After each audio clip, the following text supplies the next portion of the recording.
What's up, everybody? This is Trey Biddy with HawgSports.com, HAWGsports.com. Got a lot to talk about today. For lack of a better title, we just kind of continued it on. The Razorback recruiting surge continues. There's no other better way to put it after everything that happened over the July 4th weekend. So we're going to talk about all that, and we're going to get into all the latest happenings with Razorback sports. All that and more on today's episode of Hog Sports Live.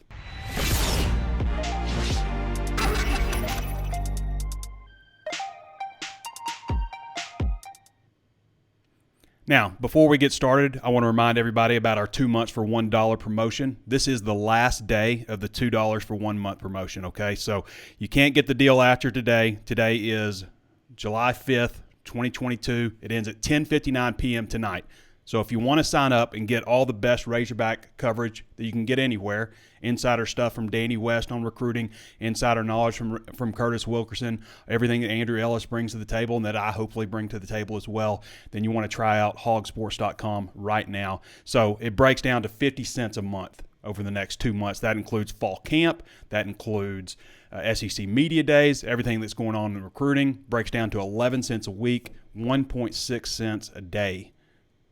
If you've ever thought about signing up, if you've ever wondered how to support the show that we do here with Hog Sports Live and the Walk and Talk, you like the other free content that we put out, what we do on Drive Time Sports and all that stuff, see what we have behind the curtain for our VIP subscribers. Right now, I always talk about, finishing one. I always want Arkansas to finish first. We're Arkansas, obviously, in this case. And right now we're fourth in the network. So would love to finish number one. Again, it ends at 10:59 p.m. tonight. There's no promo code needed. Just go to hogsports.com, sign up, and you'll get the deal. Okay? You'll be glad that you did. It's always hard to get people through the door, but once we get them there, they usually stick with us because they didn't realize what all we offer. Now, just to jump right into this recruiting class, let's take a look at where things stand right now. Arkansas is number 6 nationally, number 1 in the SEC.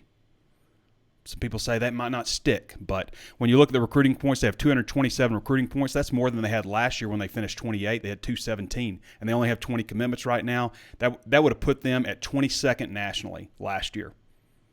Just looking at the class real quick, Luke Haas, Shamar Easter, Micah Tease, Luke Brown, Malachi Singleton, Jaden Ham. Those are all the 4 stars. You got Dallas Young, Quincy Rhodes, Paris Patterson, a new commit, TJ Metcalf, Caleb James, Carson Dean, Christian Ford, Isaiah Augustave, RJ Johnson, Joey Sua, Alex Sanford, Ian Jaffard, Steven Johnson, and Dylan Hotz. Let's look at Christian Ford, who committed. This has just been inside the last 2 weeks. You look at some of the schools that were after him, his recent timeline here, Louisiana Raging Cajuns.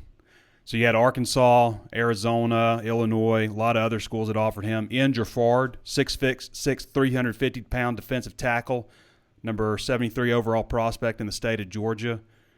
Arkansas got him over Auburn and some others. He officially visited Auburn, officially visited Arkansas, UCF unofficial, Mississippi State a recent offer to him.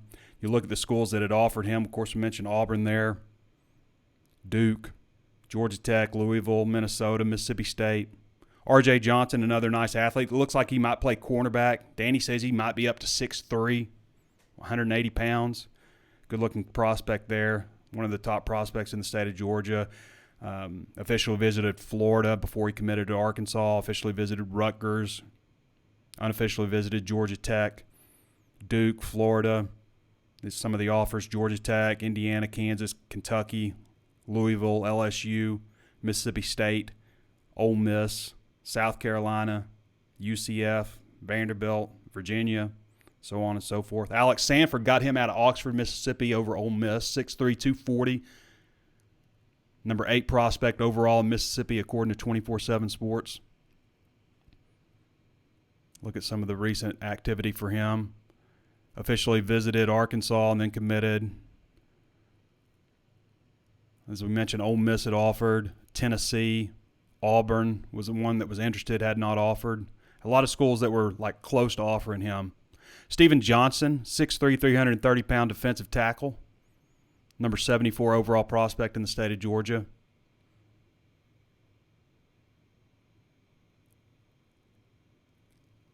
Had recently officially visited Georgia Tech before visiting Arkansas and committing.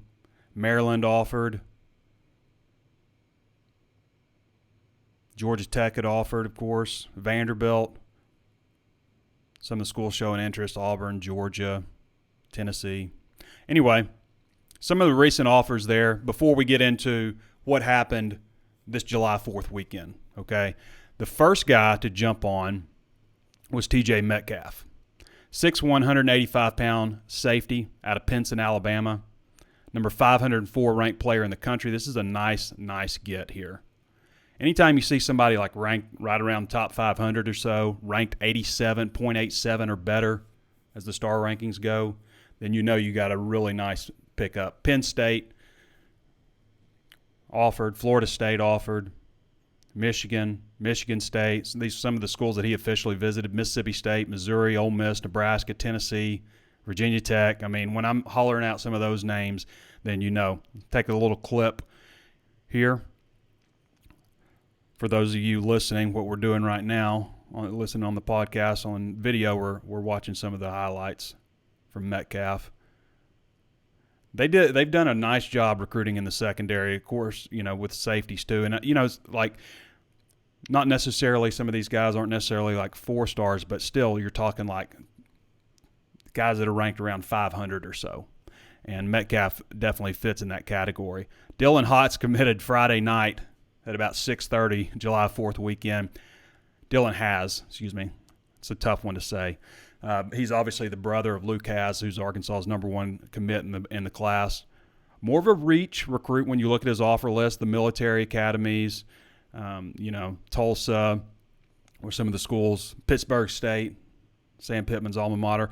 What this guy reminds me a little bit of is Hayden Henry. Hayden Henry played safety at PA before moving to linebacker at Arkansas. This guy will hit. He seems to have good instincts. Not as big as his brother, obviously. Not as highly recruited. This is kind of a family deal for the Hazes. Hazes. I'm sure I'll get used to saying that. It's a weird spelling. But this is kind of a family deal. Their sister goes to school at Arkansas. Brother committed. Surprised it took him so long to commit, actually. So Dylan Hasz, and then you had July 4th commitments, Paris Patterson. Taking a quick little look at his commitment video, just kind of cut it up real quick for a quick kind of summation. Paris Patterson, big 6'6", 345, big offensive lineman. That's the thing about these guys that Arkansas is bringing in on the offensive line in this class. And I always say, I like to bring in a guy who's 6'6", 350 or so and trim him down. You imagine, like, if you're, 6'6", 280 and you got to come in and put on some weight, I would think that slimming down is going to make you feel a lot more light on your feet. So I kind of like the approach that Arkansas has taken, and they have brought in some big dudes. This guy's got some athletic ability. It's a nice get for Arkansas. So we're watching some of his clips here for those watching, obviously. So 6'6", 345, number 7 overall prospect in Illinois, number 27 interior offensive lineman, almost a 4-star recruit. LSU had offered, Iowa State, Tennessee. Those are the schools that came down to the end. But you also had Nebraska in there, several others. So nice looking get there with Paris Patterson. After Paris Patterson, you had Micah Tease. Micah Tease, guys, big time. Micah Tease committed on CBS Sports HQ. I mean, that just shows you right there. Ranked the number 7 athlete in the class of 2023, according to 24/7 Sports. Number 3 overall in Oklahoma. And he went on live and committed to the Arkansas Razorbacks. So that was good pub for the Arkansas Razorbacks. And Malachi Singleton will have somebody to throw to.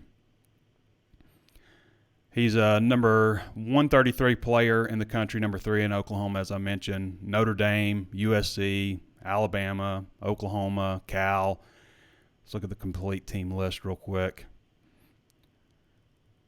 Colorado, Florida, LSU, Michigan, Michigan State, Mississippi State, Missouri, Oklahoma, Oklahoma State, Ole Miss. I mean, you just keep going and going. Texas A&M, Washington. We look at some of his videos here. Now, Tease can play D-back. I just got the wide receiver clips on here. Just wanted to show a few different clips. Here's him catching a long ball, taking it to the house. You can see the speed there. Here's him taking a screen. making a guy miss. And he's going to go ahead and house this one also. This guy's athletic. His first wide receiver commit in the class. And here's him taking a slant. Just a few clips of Micah Tease for everybody to watch. And again, taking it to the house, showing the speed. Playing a good level, high level of football there.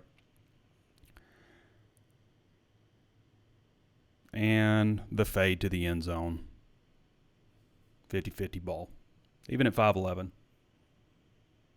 Nice group of players there that Arkansas has committed. And as I mentioned right now, they're number 6 nationally, and everybody says, as we say, as we said last week, we had Danny on for an extended time. Danny's taking a well-deserved break right now. And after everything that he's been through with all the commitments and stuff. But Arkansas is number 6 nationally. The thing about it is people will say, Arkansas is not going to finish 6th, but we've never had the conversation. We've never had the conversation of will they finish 6th or not. As I mentioned, right now, if you put this class and put it in last year's, they would have the number 22 ranked recruiting class in the entire country. So you're already sitting at 22, most likely. I mean, that's pretty good right there. That's, definitely on the higher end for Arkansas's historic classes. But, I mean, when there are still some other guys, that are very strong possibilities left. Arkansas has a very good chance of being a top 20 class and a decent shot at being a top 15 class, depending on how the cards fall down the stretch here. At 20 commitments, but, that's another variable we don't know because you can sign up to 85. As long as you have 85 total players on scholarship at the end of the day, there's no more 25 limit. No more 32, 32, 33 limit. 32, I guess, if you have that many players enter the transfer. All that's over. It's just sign as many guys as you can, as you need to, and worry about it getting below the 85. So, number 6 ranked class national, number 1 in the SEC right now. That won't hold. It won't hold, but it's still pretty cool to see. So, Malachi Singleton, Arkansas's quarterback commit in the class, just wrapped up the Elite 11, and according to the coaches, did finish in the Elite 11. They have 20 prospects there, so he was in the Elite 11. I believe they had him 10th overall. 6'1", 225. I really like the way this guy's put together. Number 201 ranked prospect nationally. Number 13 quarterback. Number 20 overall in the state of Georgia. Had some nice options, obviously. A guy that can run, like they do stuff like throwing on the run and stuff, but you don't see how that element comes into the fold. And this isn't always like these Elite 11 stuffs aren't always viewed as like the best measurement for a guy that, makes his money running and throwing like Malachi does. But really like this prospect. Let's see what they said about him here. Here's the scouting report. Okay, so junior stats, 12 games as a junior. He completed 160 out of 225 passes, 74.7% for 2,348 yards, with 24 touchdowns and 3 interceptions, while rushing for an additional 1,037 yards and 25 touchdowns on 160 carries. It's pretty solid stats. The second highest classification in Georgia, Kennesaw, Georgia, North Cobb High School. That's big-time football over there. Arkansas is doing some serious damage in the state of Georgia. So here's a scouting report from 24/7 Sports. This is from Andrew Ivins. A true dual-threat quarterback that has a knack for making big plays, looks almost like a linebacker with his thicker build, but is equipped with a strong, rather accurate arm, has plenty of experience running RPOs, and is the type of quarterback that's a threat to score almost any time he calls his number, as he's difficult to bring down in the box and out in the open field. Pocket awareness is a strength at this stage of his development. His internal clock will bail him out of trouble more times than not. Shows some touch on his deep shots and understands how to step into throws in order to generate velocity. Started a few games on varsity as a freshman before winning 10 games as a sophomore, and then leading his team to the state playoffs as a junior in one of Georgia's highest classifications. Won't be a fit in some offensive systems given an unconventional play style, but should thrive in an up-tempo spread attack that wants its quarterback to be more than just a game manager. Hello, Arkansas. Will need to keep progressing, but has what it takes to win and score points at the Power 5 level. And the player comparison is Taj Boyd, who used to be at Clemson. Pittsburgh. No, Taj Boyd was he Virginia Tech or Clemson? Clemson. Taj Boyd was Clemson.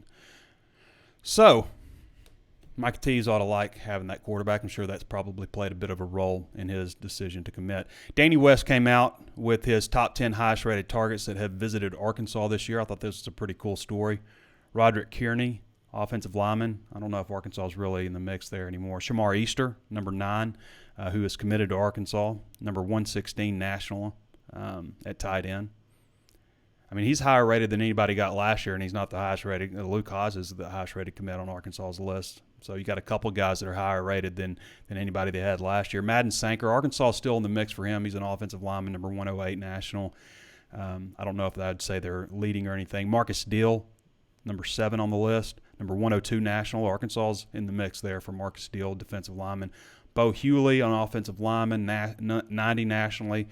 We mentioned Luke Haas, a tight end, number 82 nationally, who is committed to Arkansas. Jeremiah Love, I haven't heard him associated with Arkansas much. Number 71, Charles Yagas, haven't heard him. Obviously, number 55, Cedric Baxter, who had eliminated Arkansas, number 46 national, the running back. And then Jaden Rashada, who just recently committed to Miami, the quarterback, who was also at the Elite 11. They had some big-time quarterbacks visit him this year. Avery Johnson was another one who was at the Elite 11 out of Kansas, who had visited Arkansas. So, anyway, those are the main things. It's kind of a weird period. Arkansas is going through the summer conditioning cycle right now. There's no baseball. There's no basketball except for summer workout stuff. You see Eric Musselman putting a lot of stuff.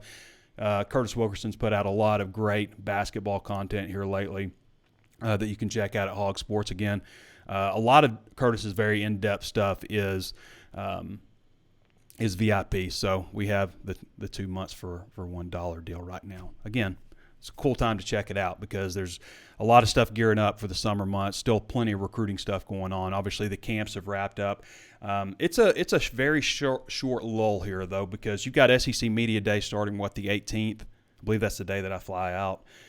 Starting on the 18th, so just a couple of weeks here left before things really start heating up. And you start, really talking football, and then I think August 3rd is the start of fall camp. So right around the corner here. And all that, comes in with the 2 months, so you'll get all the fall camp coverage if you sign up right now, leading up into the first game, I guess. So it's a good time to sign up, and you can't beat that deal either. So where do we want to go now?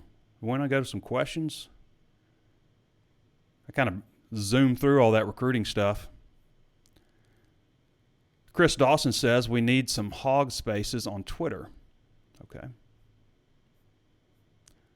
Nate Davis says, what's up from sunny San Diego? Woo pig, it's almost that time of year. Almost, man. I mean, like literally right around the corner.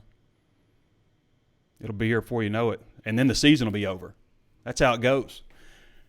You sit there and wait all year for college football to start up, and then boom, it's gone. Just like that. Landon Montgomery says, why is our backfield not getting more credit? Texas ranked higher than us in running backs. Rocket, AJ, Dominic are about to eat.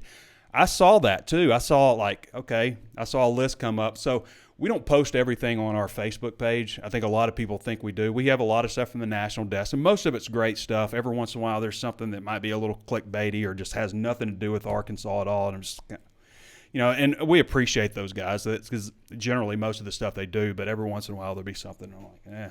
But anyway, that kind of was something, that was interesting, but I kind of disagreed with because Arkansas led Power 5 football in rushing last year, led the nation in rushing last year, and can't get a running back, can't get a backfield on there?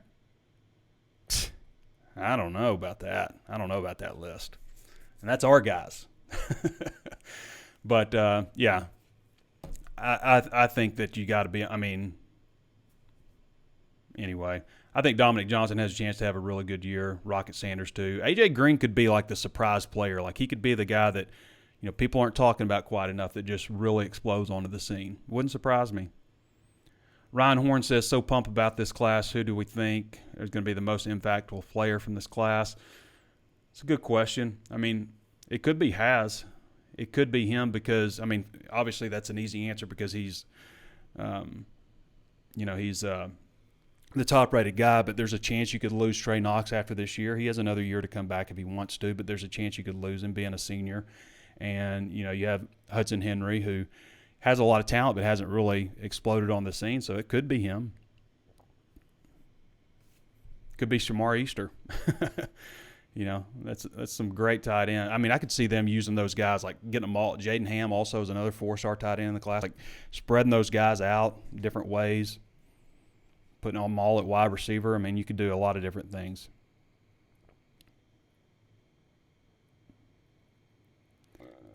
John Ciula, Trey Biddy, wondering what you think about the running back rotation this year and Jaden Hazelwood going to replace Burks' production. So I think it's always important to have 3 high-quality running backs, okay, in the SEC. You got to have 3 ready to go, and they've got that. They've got Dominic, they've got Rocket, they've got AJ. I think that you'll see a pretty steady rotation with the first 2 I mentioned, Dominic and Rocket. I'm not a big fan of just like keeping guys, like let's keep everybody fresh, keep this rotation going, and I get that thinking with it, but I like to let a guy get in a groove and then, get a real opportunity, figure out who's the hot hand, and those types of things. Bobby Petrino used to always say, he likes pounding at you with a guy over and over again. You got guys like Rocket Sanders and Dominic Johnson, and then you bring in a guy like A.J. Green, and they're tired and worn out, and it's the same safety back there, but it's the third running back. It's a different running back and a guy that, is a little more shifty and stuff. So I could see it being kind of like that with the 3-man. They really like Rashad DeBinion, too, out of the freshman class. I've heard some good things about James Joyner. James Joyner I think if you took the numbers off and just put helmets, you couldn't see their face or anything, couldn't see their jersey, you might mistake James Joyner for Rocket Sanders. They're pretty similar build. Joyner's maybe like an inch shorter and 10 pounds lighter or something like that. But they're very similar looking backs. Just looking at them. But, one of those guys could impact. I could see DeBinion, the way they've talked about him so much. Kevin Gill says, good afternoon from Florida. Good afternoon, Kevin. Let's see. It's jumping on me a little bit.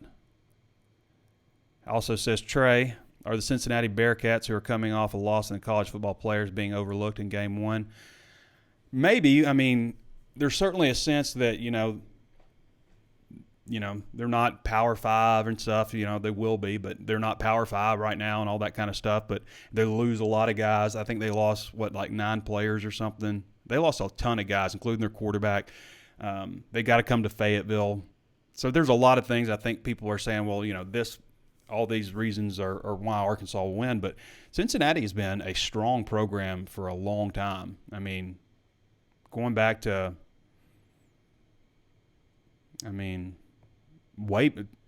maybe 20 years. A long time.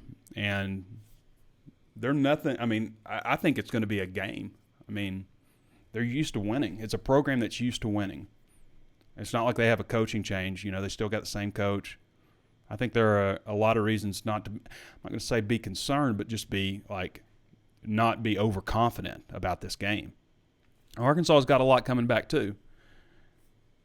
I know there's a different level of competition those teams play, and they lost in the semifinals, but it's a good program. It's a tough schedule. Bill Richards says, howdy from Texarkana. Keep up the great work. Appreciate you, Bill. Hope you decide to sign up. Again, it ends at 10:59 p.m. tonight, so you got a little bit of time, but it's going to run out pretty quick here.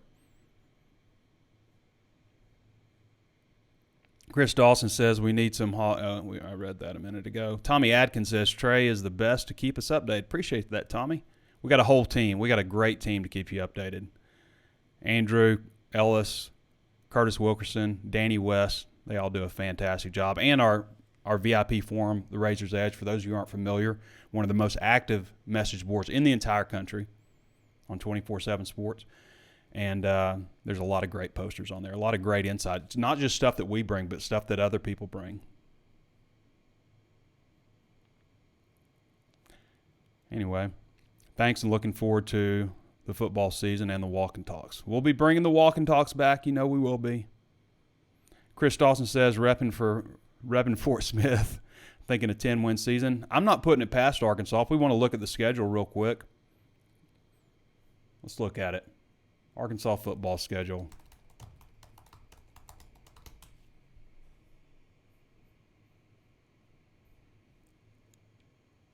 All right, Cincinnati, obviously not a team to overlook. I mean, you're going to have to get lucky along the way a little bit. You're going to have some ball bounces your way. Cincinnati, South Carolina, Missouri State. I think Arkansas opens up 3-0 with that stretch. I'm not saying it's going to be easy. It's not. South Carolina, I think, is on the uptick. I think they got a lot of good things going. It's an 11 o'clock game. They've got to love that. Hey, it's 10 o'clock for South Carolina people, though, right? It's a pretty early game for them to get started on. 2:30 Cincinnati, 11 o'clock Cincinnati, 6 p.m. Missouri State. And then here's a tough stretch, okay? The next four, you've got Texas A&M, Alabama, at Mississippi State, and at BYU, okay? Obviously, Texas A&M, Alabama, and at Mississippi State is a tough stretch. And then you throw in at BYU. Right in the middle, you're like in the SEC slate. You're playing a brutal schedule. And then here's this trip to Provo. You know, who scheduled that? October 15th, playing a team like BYU, who was nationally ranked last year. Then you get a much-needed bye week, but then you got to go at Auburn. Arkansas hasn't had a lot of luck in Auburn lately. I can tell you right now, if I go to Auburn, I mean, I'm planning to go to all of them, but if I go to Auburn, I'm going to sit in the stands. I'm not sitting in that press box. If anybody wants to invite me on a direct flight, I will take it, because it's no good way to get to Auburn. You got to fly into Atlanta. You got to rent a car. You got to drive 2 hours. The press box is in a terrible location. It's awful. It's an awful game watching experience if you're a media person. If I'm a media person covering Auburn, I would sit in the stands. I wouldn't sit there. It just takes you completely out of the game. It's in the end zone, behind the scoreboard. There's no replay. I mean, it kind of sucks, if I'm being honest. So if I go there, I'll buy a ticket. Maybe do a walk and talk out of the stands or something. That'd be pretty wild. Then you got Liberty, Hugh Freeze coming back to town November 5th. And then here's the stretch to finish things out. In Fayetteville against LSU, in Fayetteville against Ole Miss, and then at Columbia against Missouri. I was hoping they would change that game to Arrowhead, because they owed Arrowhead a game. And that was what it was supposed to be in 2020 before they had to restructure the season. So I'm not putting 10 wins past this schedule. Regular season, I'll say 9 just to play it safe. That's fun, right? Playing it safe. Let's say 10. I'll say 10 right now. I may change it at the end, but right now I'm feeling like they got a shot to do that. And then a bowl game. I know people think I'm crazy saying that, but, I mean, Cincinnati, South Carolina, Missouri State, I'll give them 3 wins. I'll let them come out 2-2 against Alabama, Texas A&M, Mississippi State, and BYU. And then, you know, right now looking at Auburn, you just see all the off-season stuff. There was a pretty big exodus of players leaving. LSU's kind of, you know, in a rebuild stage. Got a lot going on. It's in Fayetteville. Ole Miss is back in Fayetteville, a little payback game. And then I don't know if I just don't have a whole lot of respect for what Missouri's got going on or what, but I feel like Arkansas is going to get that game. So I definitely think 9 is possible. Possibly better.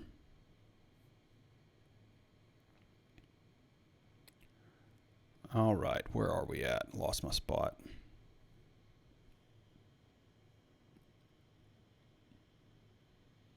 Okay.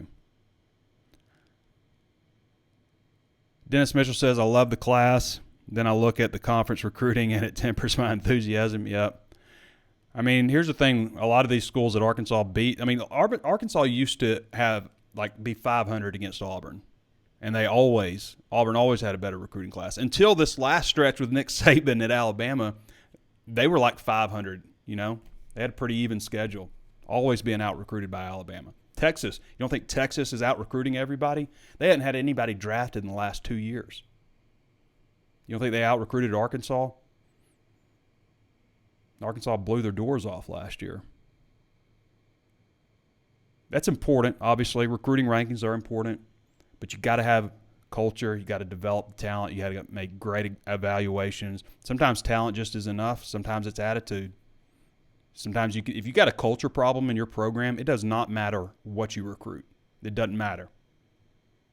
You have to have that in place.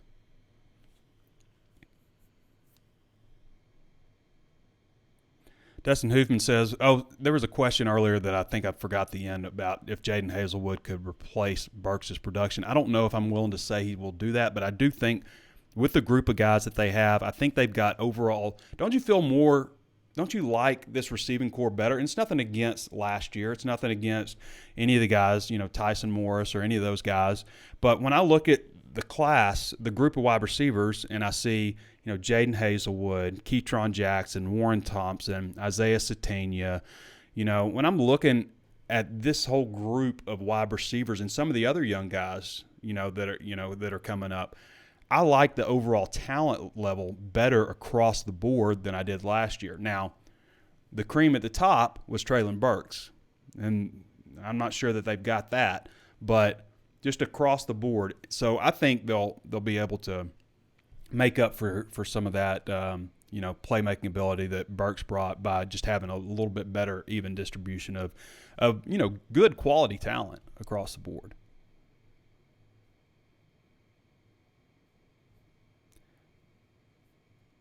I keep losing my spot. It's like jumping on me. All right. Nate Davis says, I hope we use Hornsby at wide receiver. That will be fun. I forgot about Hornsby. I mean, Hornsby could be the most explosive player on the team. That's another guy. I mean, if Hornsby embraced wide receiver totally, who knows? But at the same time, you're still intrigued with him at quarterback, just not right now. Landon Montgomery says, not a bowl game, Trey, the national championship. That would be wild.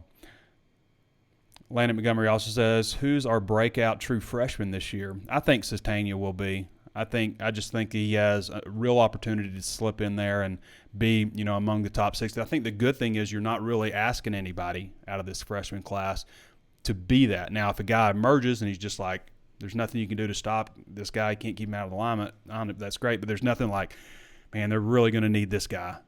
That's not the vibe that you get, and a lot of that's due to the transfer portal where they're able to add some key places, key players at key positions, and then just what they have coming back, So I don't know, and I think it's been like that the last couple of years. You didn't necessarily need a true freshman to come in and make this big impact like has happened almost every other year. What's our toughest game besides at home at Bama? Again, I'm going to throw this out there. I think Mississippi State is going to be difficult. Will Rogers is the real deal at quarterback. And the next week at BYU, right before a bye, right in the middle of that SEC slate, I just think that that's a sneaky, scary game just because of where it sits on the schedule more than anything. If Arkansas opened with BYU, I'd say, yeah, I really like Arkansas's chances.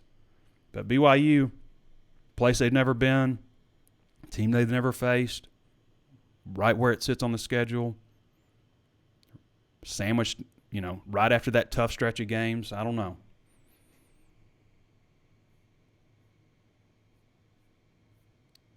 And where are we at? Excited to see where our O-line takes us this year.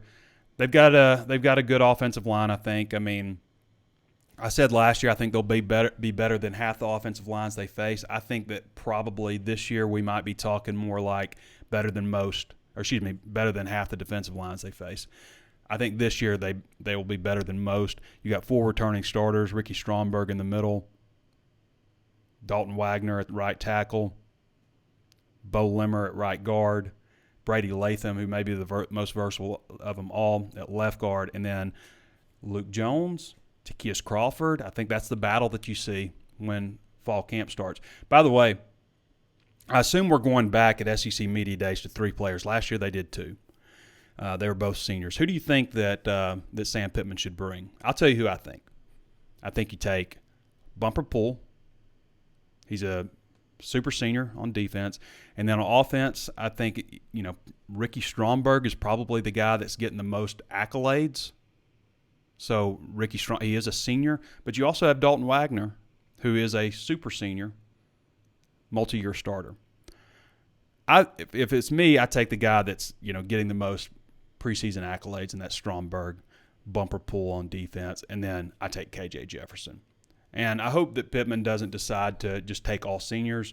I'm just not a fan of that. I get it, but like there are other ways to reward your seniors for coming back than taking them to SEC Media Days, in my opinion. SEC Media Days needs to be about, hey, these are our best returning players. These are our guys right here. These are the guys that everybody wants to talk to. They're going to make the most headlines. The worst thing you can do, in my opinion, is bring like, guys that are, an offensive lineman, and it's fine. It's great. They brought Yelda Froholt. He was a great story that one year. But to me, bring guys that are award candidates, who are returning starters, not just guys that the two things that I don't like, the idea that you just bring seniors and, the idea that you bring a guy who you think is going to be like a quarterback who's never started a game. I don't feel like that hardly ever works out. I think Matt Corral was brought in, and something happened. I think maybe he got hurt. I've seen other schools bring in a quarterback who's never started a game, just like, hey, this is our guy kind of deal. And it doesn't seem like it ever works out. Paul Rice says, D-line, I'm concerned about. Trey, tell me I'm wrong. I wonder about the interior defensive line depth a little bit, okay? You got Isaiah Nichols back, a guy that's played a lot of football for Arkansas. Torian Carter certainly didn't need that injury. Looks like it's going to take him into the season. Cameron Ball, I think you hope that, he emerges and starts to give you some good minutes. They've also, Terry Hampton from the transfer portal, Joseph from JUCO, is he going to be able to help? I think also you look at maybe going to a four-man front some. You can slide Eric Gregory in there. I think they'll probably explore doing that since they lost Torian Carter. Oh, you also got Marcus Miller. I didn't mention him. But if you go to a four-man front, because Gregory's 6'4", 305 right now anyway, so it's not going to be that big a deal for him to play inside. So you might have to – you can't have any injuries there. On the defensive end spots, I think they're fine. You got Zach Williams, Jashad Stewart, Eric Gregory, who I mentioned, and Mateo Soli transferred out. You've got Eric Thomas, who they like. You've got coming in or already came in, you got Landon Jackson. Yeah, Landon Jackson. You've got Jordan Dominic from Georgia Tech also. So I think you're going to be okay at defensive end.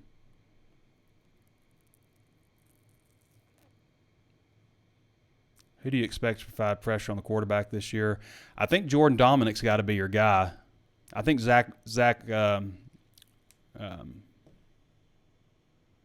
spacing on Zach's last name for some reason. Zach? I don't know why I'm doing that, but I am. Anyway, and I think I just said it. But I think there are some guys, and maybe Landon Jackson could do it too.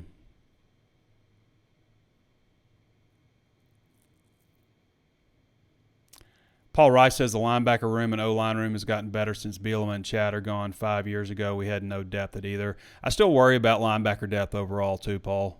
I mean, think about last year, like if they didn't have Hayden Henry and Grant Morgan, if those two guys didn't walk on. Now, Hayden was a blue shirt, but still. I mean, think about that. They'd have been in trouble. So, Drew Sanders, Bumper Pool, Chris Paul, those are guys, and you say, like, you feel good about, but we really haven't seen Chris Paul in game action. He's just a redshirt freshman. But I think there's enough buzz about him that he sounds like he should be pretty good. I think he will be just from talking to him, watching him a little bit in the spring. But after that, there's some question marks. There's a lot of younger guys. Michael Johnson says, will our new corners be enough to offset those graduate that transferred out? You didn't lose a cornerback, but you lost a nickel and Greg Brooks. You lost a safety and Joe Fouché. But, what they brought in was Latavius Brini, Dwight McGlothern. I think those are really big additions. Plus, you got to consider that Jalen Catalon either wasn't himself or only played half the season last year, and he's back.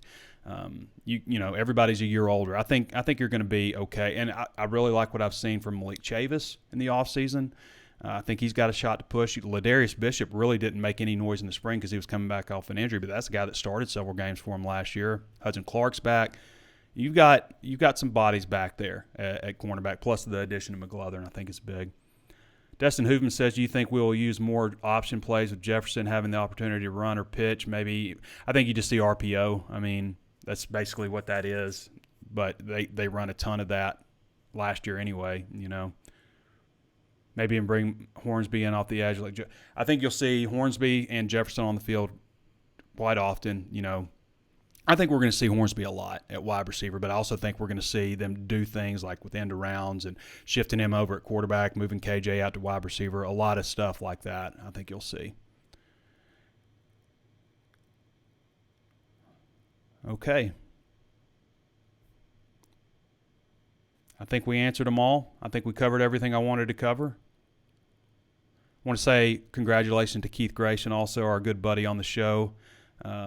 His wife just gave birth to their first son, and certainly proud to say that for Keith. I know he's been through a lot with all that kind of stuff, and he's a great contributor to the show and the website, and just want to say congratulations to you, Keith. I know that's been huge for you. Keith's had a big year, got married, had a son. Okay, everybody. One last time, sign up for this deal. You're going to be glad you did. I mean, like, you've been thinking about it, and you haven't done it. You've been waiting for a deal like this. It's 2 months for $1. It's 1.6 cents a day. You're going to love it. You're going to find yourself checking the site all the time. Your wife's going to start getting mad at you because you're on here all the time. That's probably how it's going to work out. But the content is excellent, and not just the content that we put out at HawgSports, but we've got a huge national desk that does a ton of Razorback related articles and helps us out with stuff. There's so much more to come. We've got so much more in the plans. And here's another cool thing about it that I didn't mention. So you get 2 months for $1, okay? 1.6 cents a day, 11 cents a week, 50 cents a month. When this deal is over, you also get Paramount Plus for free, okay, for as long as you're subscribed. If you're subscribed the next 7 years, then you'll have Paramount Plus for free. It's part of the, we're CBS affiliate, Paramount Global, all that kind of stuff. So it's just part of the package. So once the promo ends, you decide you want to keep it. You're going to decide you want to keep it. You're going to like it. Then you can also get Paramount Plus for free. And there's so much great programming, all the Yellowstone stuff, Halo. I mean, there's been all the Star Trek stuff, Strange New Worlds. There's been so much good program. Been really pleased with all the stuff that they put out on Paramount. Plus, the library of Paramount movies, tons of other shows, Comedy Central, BET, National Geographic, or Smithsonian. I mean, there's so many different, networks that are under that umbrella that you get access to also. So that's a really great deal on top of, so this great deal ends and then you get that deal. So sign up at HawgSports, HawgSports.com. There's no promo code or anything. You'll see the banner ad. Just click on that, sign up, and we'll take $1 out of your credit card or checking account and you'll have us for 2 months. So many cool features on that. So much great information. All right, everybody. Thank you so much for listening.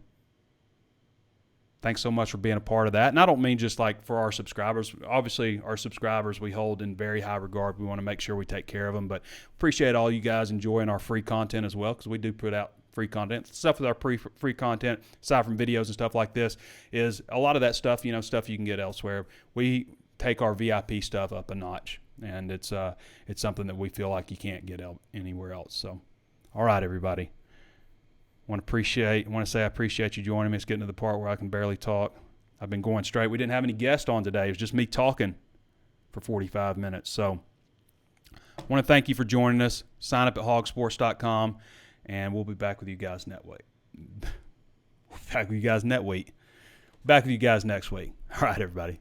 This has been Trey Biddy with HawgSports.com, and we'll talk to you next time.